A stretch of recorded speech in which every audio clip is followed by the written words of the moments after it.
전성가족 여러분, 안녕하세요. 8월의 마지막 한 주를 시작하는 월요일 아침이에요. 8월 한 달도 정말 빨리 지나간 것 같지요? 이제 예바시로 함께 예배할 날도 한 달하고 한 주일밖에 안 남았어요. 여러분들 끝까지 포기하지 말고 90일 함께 예배하는 기쁨 다 함께 맛볼 수 있으면 좋겠습니다. 우리 다 같이 묵상 기도하고 오늘의 예바시 시작하도록 하겠습니다.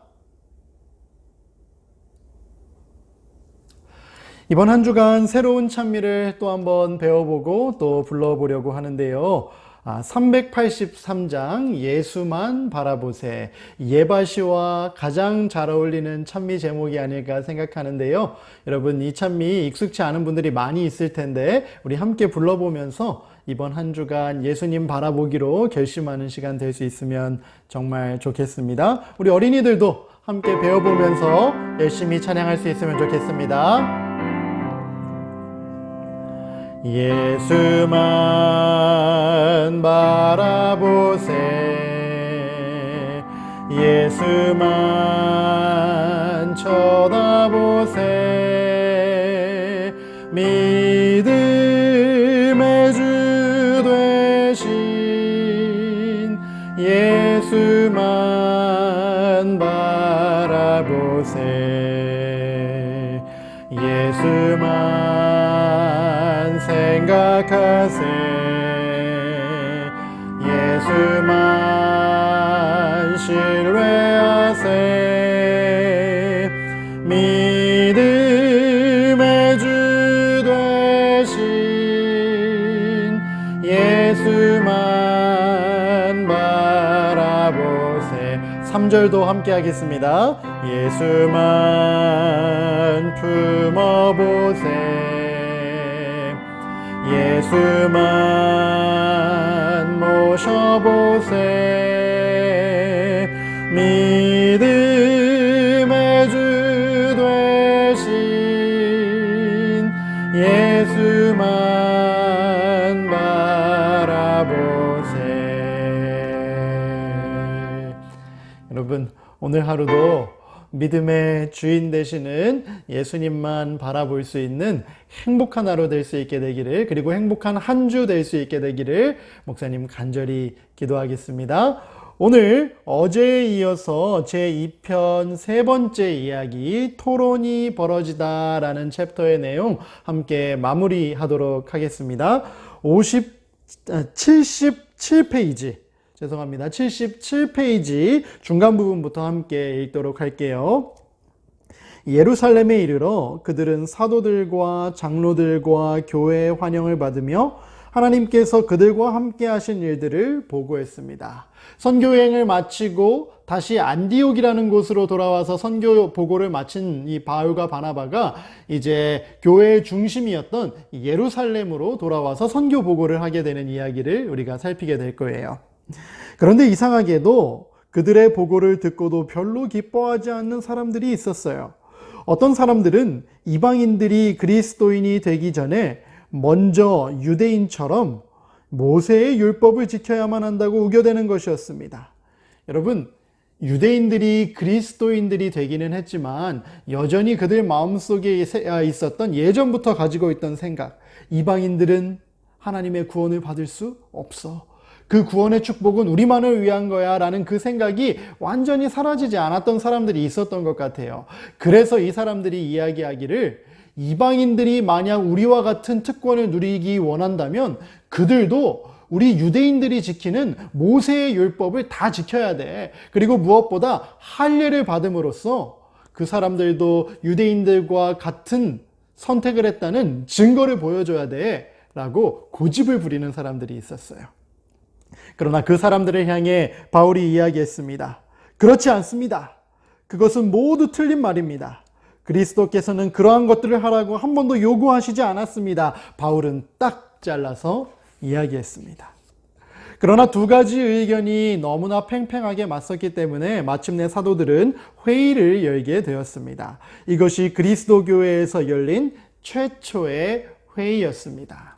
지금까지는요, 대부분의 결정이 이 사도들에 의해서, 예수님의 제자들에 의해서 내려지고 전달되었어요. 그런데 이번에만큼은 그 두 가지의 의견이 너무 팽팽하게 대립되었기 때문에 그들이 함께 머리를 맞대고 대화하기로 했어요.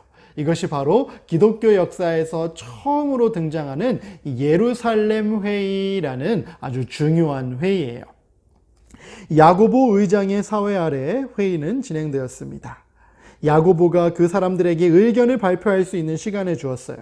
그때 베드로가 자리에서 일어나더니 모여있는 사람들에게 하나님께서 어떻게 유대인과 이방인에게 차별 없이 성령의 능력을 주셨는지 생각나게 했어요. 베드로는 이렇게 말했습니다. 우리가 구원받은 것도 주 예수의 은혜로 된 것이요, 이방인들이 구원받은 것도 주 예수의 은혜로 된 것임을 우리는 믿습니다. 여러분, 베드로가 했던 경험 기억하지요? 로마 백부장에게 복음을 전하고 그 백부장이 예수님을 믿게 된 그 경험을 통해서 이방인들에게도 하나님께서 구원의 축복을 주신다는 것을 베드로는 경험했거든요. 그래서 우리가 구원받는 건 모두가 하나님의 은혜이니 그런 조건을 두어서는 안 됩니다 라고 이야기했던 거예요.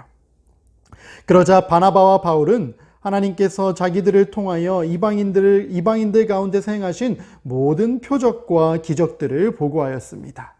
그들의 보고가 끝나자 야고보가 마지막으로 결론을 내렸습니다. 여러분, 여기서 등장하는 야고보는요, 예수님의 제자 중에 한 사람이었던 야고보가 아니라 성경에 등장하는 또 다른 야고보, 예수님의 형제였던 야고보, 당시 예루살렘 교회의 지도자였던 야고보라는 사실을 기억해야 돼요. 그 지도자였던 야고보가 최종 결론을 이렇게 선언하는 거였어요. 내 판단으로는 하나님께로 돌아오는 이방인들을 괴롭히지 말고 다만 우상에게 제사함으로 더러워진 음식과 목매어 죽인 동물의 고기와 피를 먹지 말고 음란한 생활을 멀리하라고 그들에게 써서 보내는 것이 좋겠습니다. 드디어 이러한 내용이 담긴 편지가 각 교회로 전달되었습니다. 모세의 모든 율법을 지켜야지만, 할례를 받아야지만 그리스도인이 될 수 있다라는 자격은 아무에게도 필요한 조건이 아니니 다만 우리가 유대인들로서 정결한 삶을 사는 것에 대한 강조를 이방인들에게도 전해서 그들도 깨끗한 삶을 살 수 있도록 도와주는 것이 좋겠습니다 라고 최종 결정을 내리고 많은 교회들에게 그 편지를 보냈던 거예요. 이것은 교회의 크나큰 발전을 가져다 주었습니다. 이 결정 때문에 교회 안의 다툼은 멀리 사라지고 교회의 문이 모든 사람에게 활짝 열리게 되었으니까요. 이제부터는 지구상에 있는 어느 나라, 어느 민족에 속한 사람이라 할지라도 그들은 자기들이 교회에서 환영받는 사람들이라는 것을 알게 될 것이었습니다. 하나님의 사랑에 차별이 없는 것처럼 교회에 속하는 데에도 아무런 차별이 없답니다. 아멘.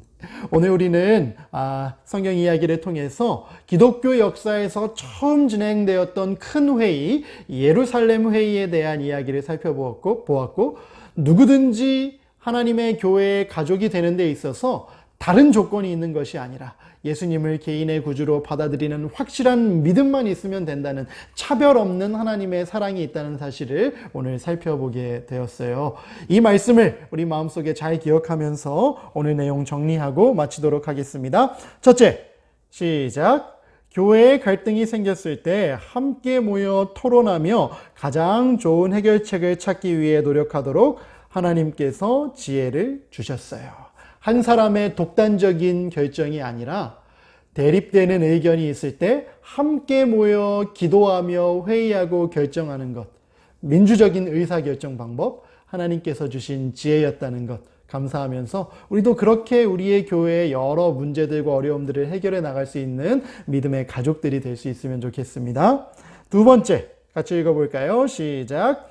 하나님의 사랑에 차별이 없는 것처럼 누구든지 교회에 속하는 데에는 아무런 차별이 없음을 기억하고 서로 환영하도록 해요. 여러분, 삼육학교에 다니든지 안 다니든지, 예수님에 대해 많이 알고 있든지 적게 알고 있든지, 나와 살아가는 환경이 비슷하든지 다르든지 상관없이 예수님을 믿는 데는 아무런 자격 조건이 없음을 우리도 기억하고, 많은 사람들을 하나님 앞으로 인도하기 위해 최선을 다해 노력하는, 그리고 그렇게 함께 모인 사람들이 최선을 다해 하나님의 말씀에 순종하며 살아가는 믿음의 공동체가 천성교회가 될 수 있게 되기를 간절히 바라면서 오늘 아침 예배를 마치도록 하겠습니다. 함께 기도하겠습니다. 하늘에 계신 하나님 아버지, 예루살렘 회의를 통하여 더 많은 사람들이 하나님의 가족이 될 수 있음을 확인시켜 주셔서 감사합니다. 오늘 우리 주변에 있는 많은 하나님을 아직 믿지 않는 사람들에게 이런 복음을 전할 수 있게 도와주시고, 그리하여 구원받는 자의 무리가 날로 늘어날 수 있도록, 그래서 예수님 재림하실 때 많은 무리가 함께 구원받고 하늘나라에 들어갈 수 있게 도와주세요. 오늘 하루 우리가 그런 축복의 통로가 될 수 있게 해주시기 바라며 예수님의 이름으로 기도드립니다. 아멘.